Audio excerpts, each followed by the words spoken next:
do Senhor, pastor Wilson, pastora Ana Lúcia, diaconisa, com a santa e gloriosa paz do Senhor, amém? Louvado seja o nosso Deus, aprove ao Senhor, eu creio, pelo desenrolar daquilo que já temos ouvido, falar hoje de fé.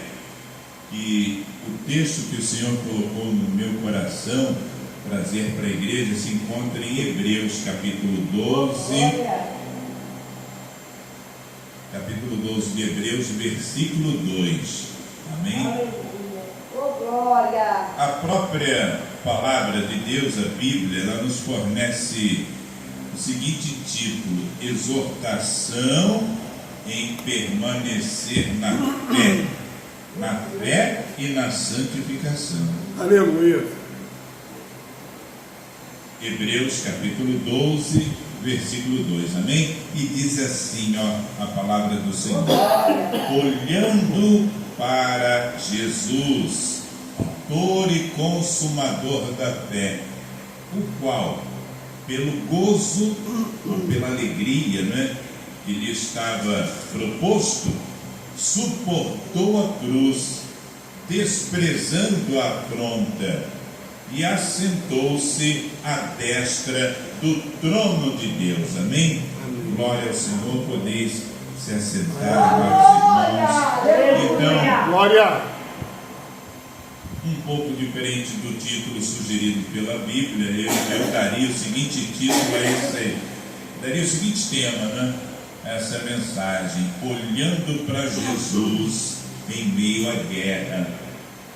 E aí nós vemos aí duas situações, duas histórias diferentes, de duas pessoas diferentes. A primeira do pai, do menino, que o pastor Wilson trouxe. A guerra dele qual era? Era ver o filho, perturbado por aquele espírito imundo. E a Bíblia descreve esse menino, descreve que era um menino, não sabemos precisar a idade desse menino. Quando Jesus pergunta quanto tempo ele está assim, o pai vai responder: desde a infância. Então desde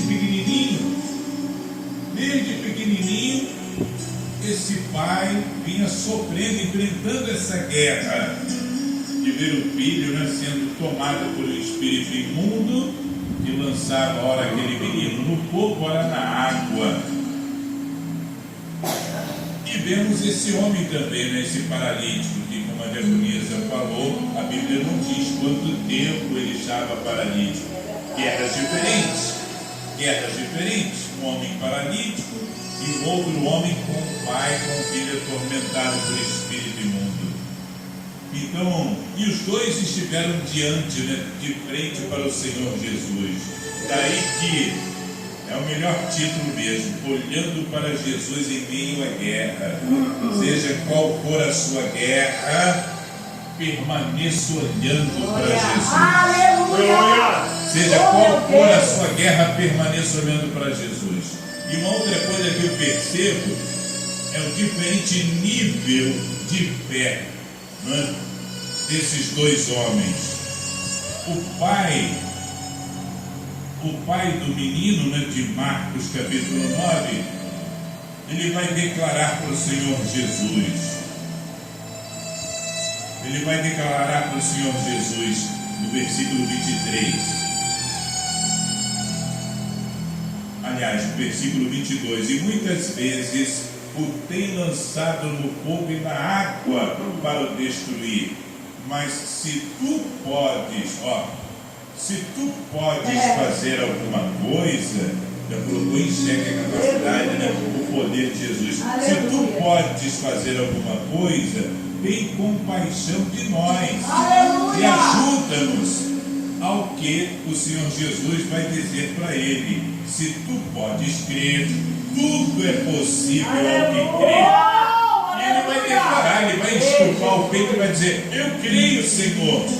Mas esse creio dele, eu creio, Senhor, ele vem misturado com lágrimas, porque com lágrimas ele vai clamar ao Senhor Jesus: ajuda a minha incredulidade.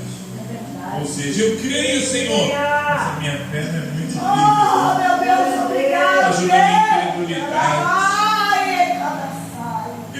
Senhor, mas a minha fé está tão balançada. Então eu creio, Senhor, mas eu estou há tanto tempo diante dessa guerra. Eu creio, mas eu estou há tanto tempo diante dessa guerra. Se tu podes, tem compaixão de nós. Tem compaixão de nós. E o paralítico, né?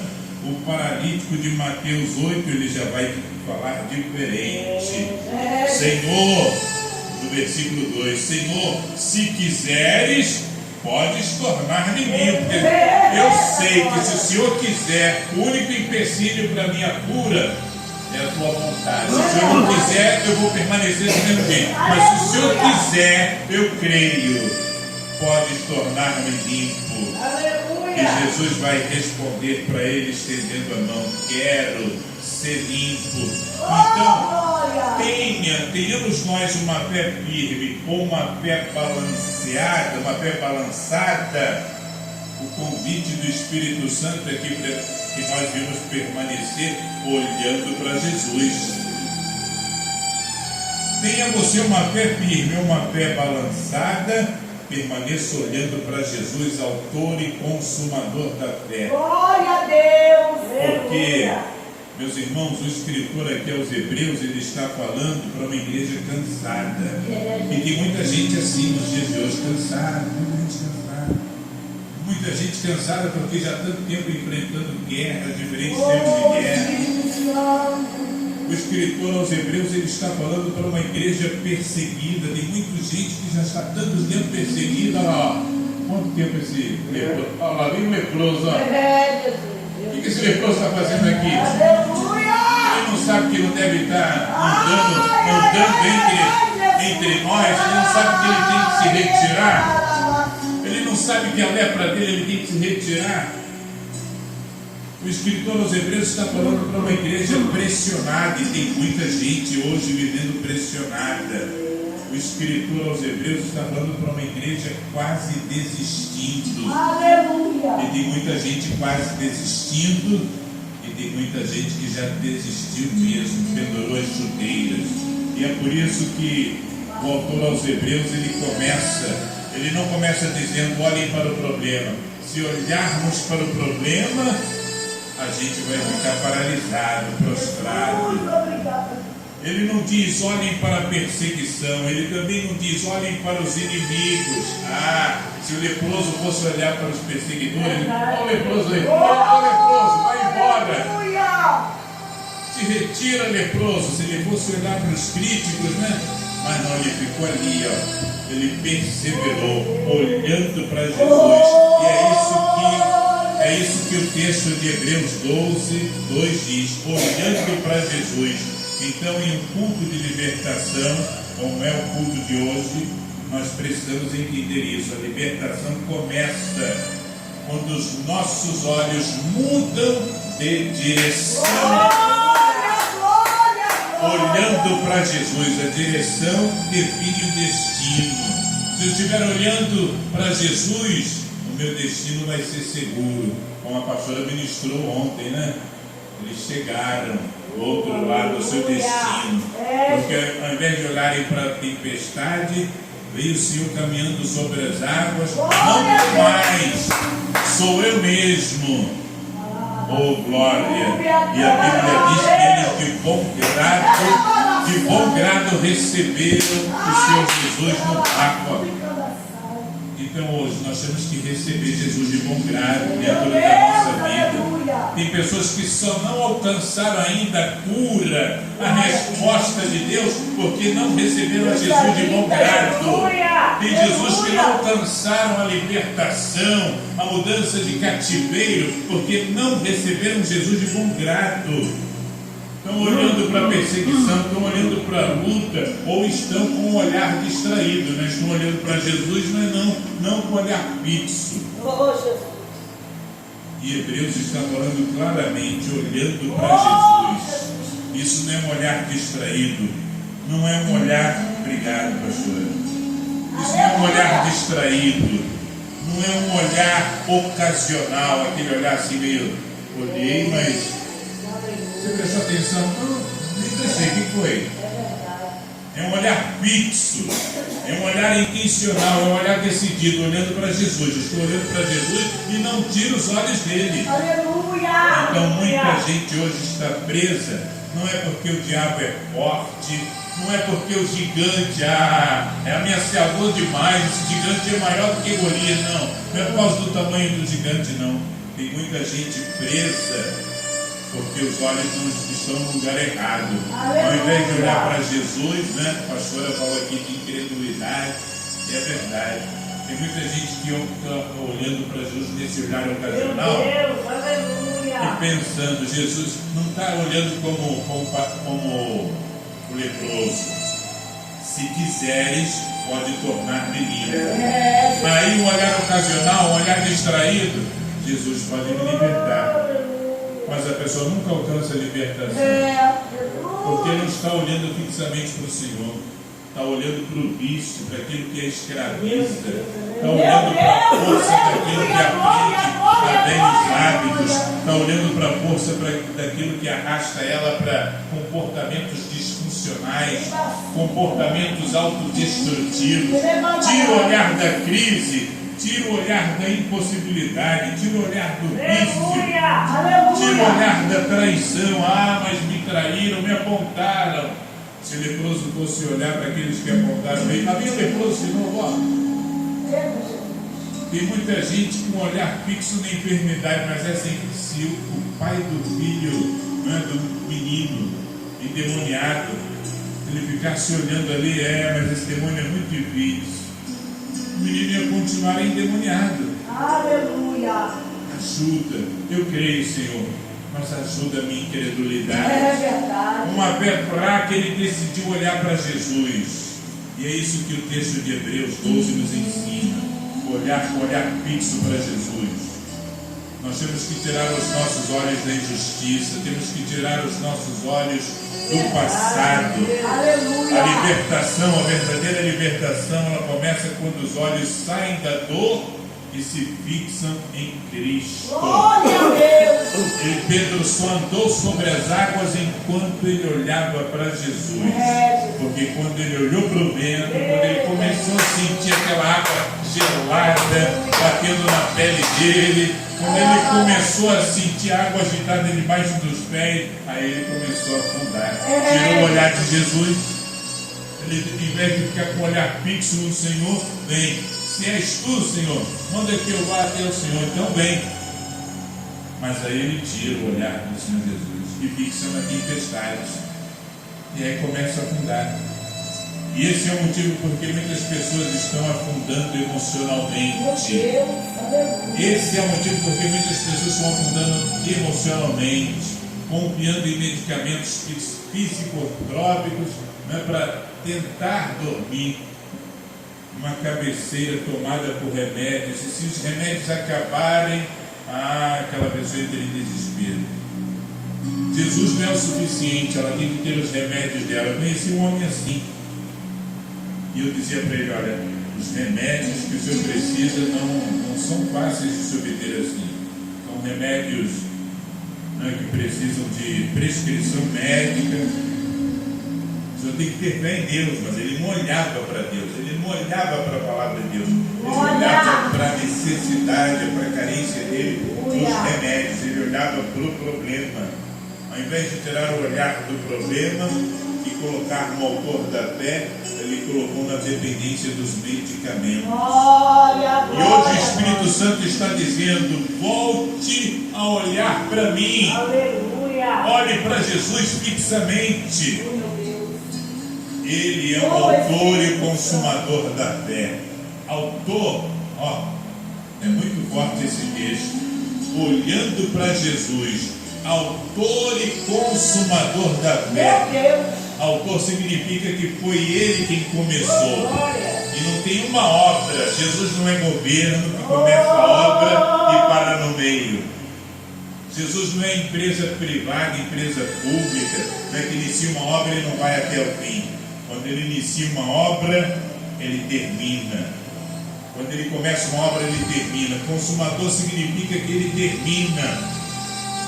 Você não começou essa caminhada sozinho. Foi Jesus quem te chamou. Foi Jesus que te tirou do lamaçal. Foi Jesus que te levantou. É Jesus quem está dizendo para você: olhe para mim. Então pare de olhar para o problema. Tem pessoas que começaram a frequentar a casa de Deus, começaram a buscar a Deus para obter cura, libertação, restauração, mas pararam no meio da caminhada, voltaram atrás, porque não tiveram olhar fixo para Jesus. Se Jesus começou e tudo que ele começa, ele termina, creia, ele vai terminar a obra que começou na sua vida e na minha vida. Então tem pessoas que estão no meio do processo, tem pessoas que param no meio do processo e acham que é o fim, mas o meio não é o fim. É o que foi declarado hoje aqui: o inimigo trabalha na mente para minar aquilo que Jesus quer fazer. O inimigo trabalha para interromper. O diabo, ele trabalha para interromper, mas Jesus, ele trabalha para completar. Jesus trabalha para completar. Filipenses capítulo 1, versículo 6 confirma isso. Aquele que começou a boa obra a aperfeiçoará. Então, em um culto de libertação, eu só tenho que declarar uma coisa: o que Deus começou na sua vida e na minha vida não vai morrer no meio do caminho. Não vai morrer no meio do caminho. Jesus suportou a cruz, então há propósito na dor, tem propósito no deserto. Tem propósito no deserto que atravessamos. Porque às vezes, o Espírito Santo. Foi o Espírito Santo que levou Jesus para o deserto, para ser tentado pelo diabo, com um propósito.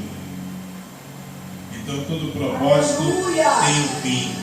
O texto que lemos diz que ele, pelo gozo, pela alegria que estava proposta, suportou a cruz. Ele viu além da cruz, ele viu além da dor. E foi exatamente o que esses homens fizeram. O leproso viu além da sua enfermidade. O leproso viu além da humilhação que ele sofria. A cruz não era o final para Jesus, era a passagem para a glória. Então escute isso, meus irmãos. Se existe cruz na sua vida, é porque existe propósito maior. Se existe um processo na sua vida, é porque existe um propósito maior. O diabo quer que nós interpretemos a dor como abandono. Era isso que ele tentou fazer lá com o Senhor Jesus no deserto. Se tu és o Filho de Deus, transforma essas pedras em pães. Mas Jesus não estava abandonado.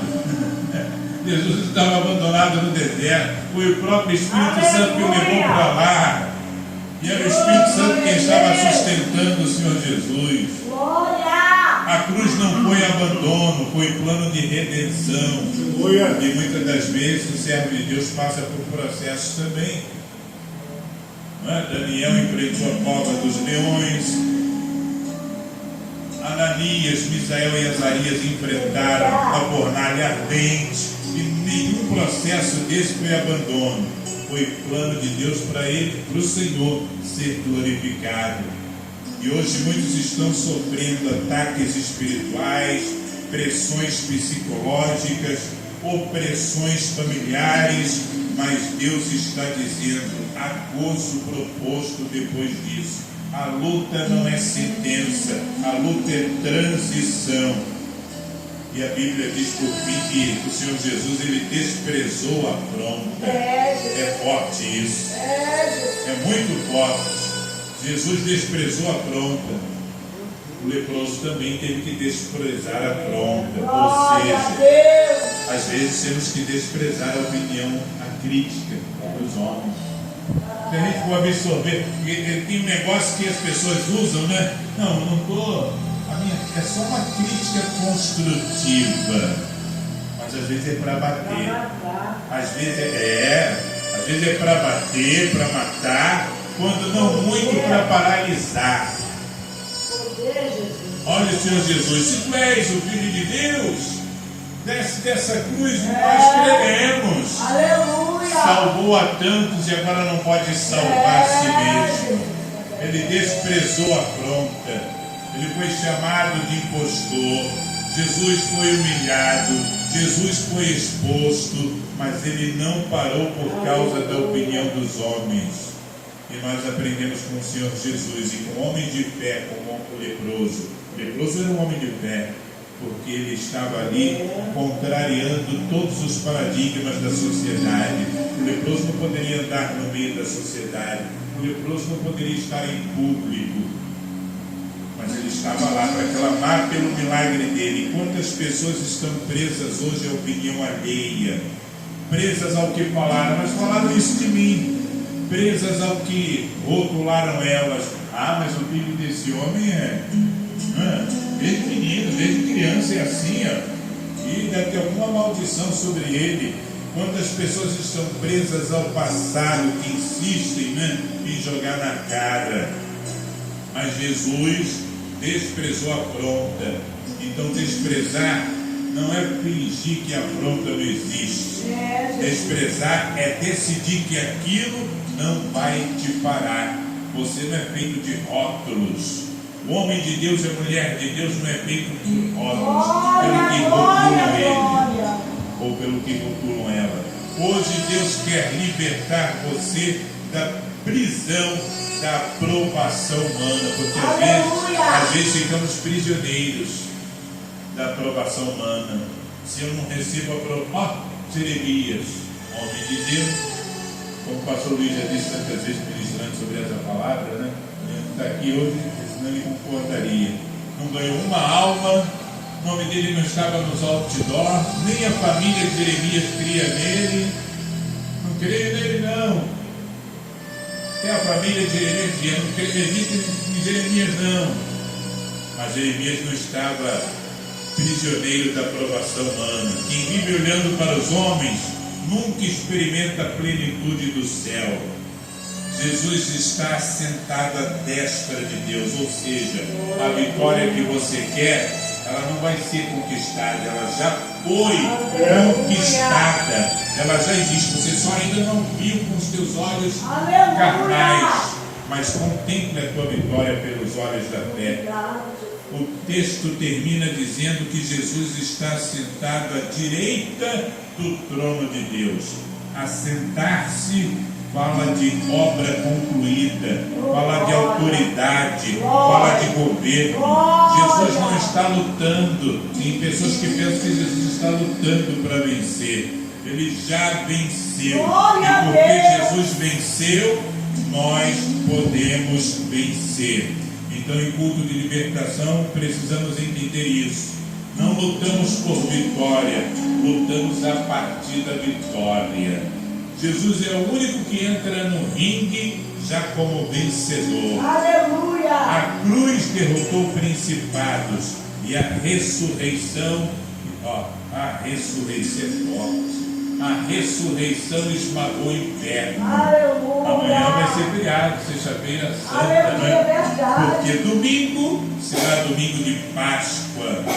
Domingo onde o Senhor Jesus, ao terceiro dia, estava sendo dado como morto, mas ele estava vivo. No terceiro dia ele estava vivo. Estava ali Cleopas e outro discípulo, já 2 quilômetros praticamente longe de Jerusalém, se decidiram a passar da casa de paz, perplexos, desanimados, presos a rótulos, presos à opinião alheia, até que o Senhor Jesus se manifestou diante deles e começou a falar a palavra.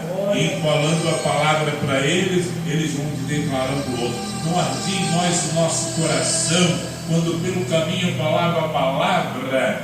Nós não temos que estar presos a rótulos nem a opinião alheia. Temos que estar presos ao que nos diz a palavra. É a palavra que vai aquecer o nosso coração. O trono confirma a autoridade. Então, se nós estamos em Cristo, o inferno não tem a palavra final sobre a nossa vida. Se estamos em Cristo, o inferno não tem a palavra final sobre a nossa vida, sobre a nossa família. Porque esse leproso, ele olhou fixamente para Jesus. Se o Senhor quiser, eu creio que posso ser limpo. E até o pai do menino, mesmo com uma fé fraca, nos ajuda a minha incredulidade e receber o milagre dele. que o nosso olhar possa ser direcionado e mantido fixo no Senhor, porque a vitória é nossa pelo sangue de Jesus. Eu agradeço essa rica oportunidade em nome do Senhor. Glória a Deus.